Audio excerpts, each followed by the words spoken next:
Hi, this is Sherry Quam Taylor of the Business Behind Fundraising podcast. Now, all season 2, we are talking about nonprofit growth strategies beyond traditional fundraising. And today we are talking about one of my favorite topics, time, and why time allocation beats your fundraising plan any day of the week. Well, I gotta say, everyone is hiring right now. Holy smokes. I have sat in dozens of interviews for high-level development professionals. Over the last few months alone, it's probably the most ever, if I'm honest. And of course, these roles are specifically focused on candidates who can scale departments and teams and really lead to substantial revenue growth for the organization. And in these interviews, I'm really noticing something. And it's kind of driving me a little batty, if I can be honest. And what I'm noticing is that when I am asking very specific, very high-level strategy planning questions of the candidate, I'm noticing that some interesting answers. And so what am I listening for, right?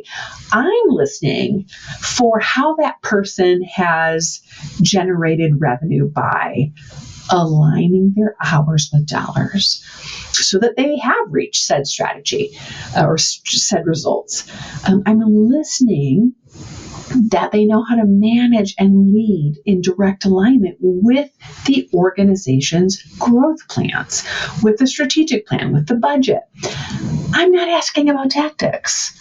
I don't want the answer to be about databases you've cleaned up, or appeals you've written, or amazing events you've planned, or grant proposals. Are those things important? Yeah, I guess. Yeah, I think they are.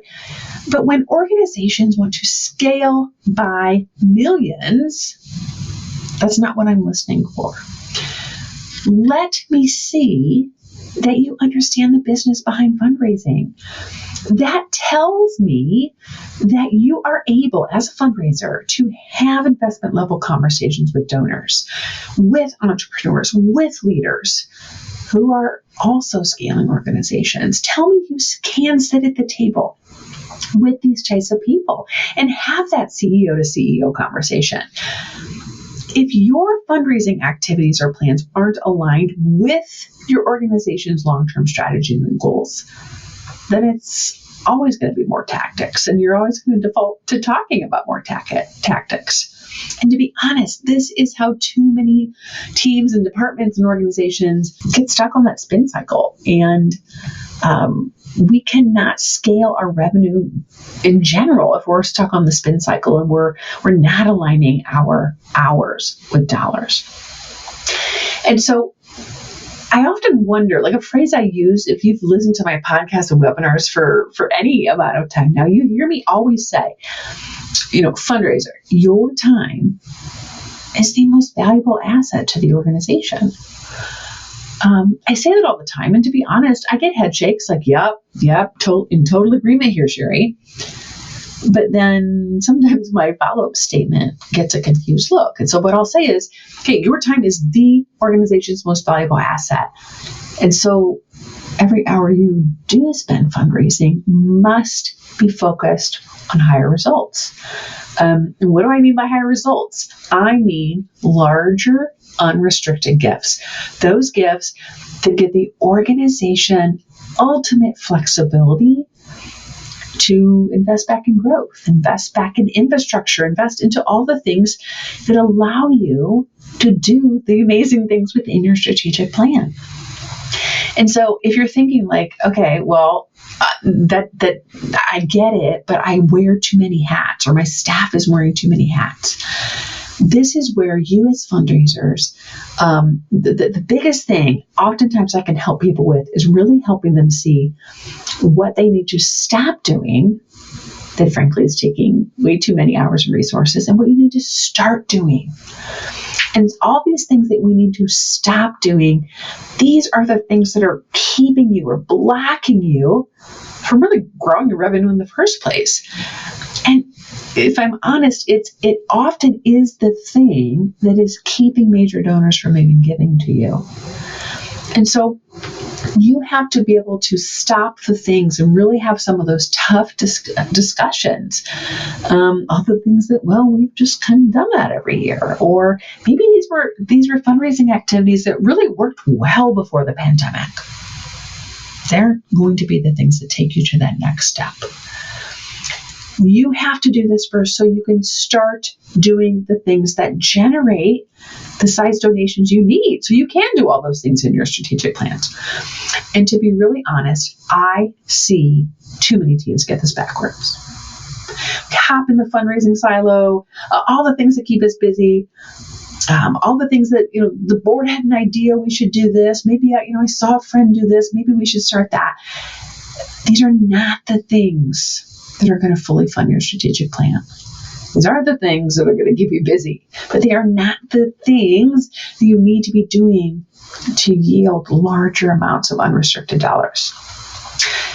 These things actually create plans that are not rooted in time allocations. They are not aligning every hour you're spending with high results.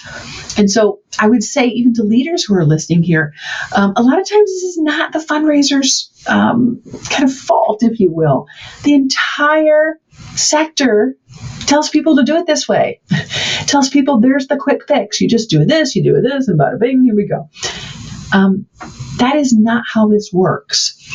If I even pause and think about what is the kind of the commonality, or what are these common traits that the most successful fundraisers I coach have? And so I have two people in mind right now who, they're killing it. I mean, to be honest, they're well before their fiscal year ends. They've already reached substantial goals, and they're kind of sitting back planning for next year. What do? They plan their entire year's revenue based on the hours available to them. It sounds really simple, but if you've not done it before, it can feel like a daunting task. This works every time for them. It keeps them off the spin cycle. It helps them blow their goals out of the water every year. Imagine not pushing to your fiscal year end like it's wildfire and you're chasing and you're going mad. Imagine sitting back and actually having time to think and plan for the next year. It is achievable. I do see it all the time. But your end of the deal as the leader, whether you're hiring or not, is really investing in your team, knowing how to do high ROI planning, knowing how time allocation and that tied to your financing plan for your organization, really, it trumps fundraising any day of the week. It is critical. I'm so glad you've tuned in today. If this podcast has been helpful for you, I hope you'll take just a second to hop over, share, subscribe, do all the things you know how to do, ring the bell, be notified for weekly content like this one. Hey, if you're listening on Apple Podcasts, if you wouldn't mind leaving me a review, I would greatly appreciate it as I grow and as I just increase my following on here. Have a great week, guys.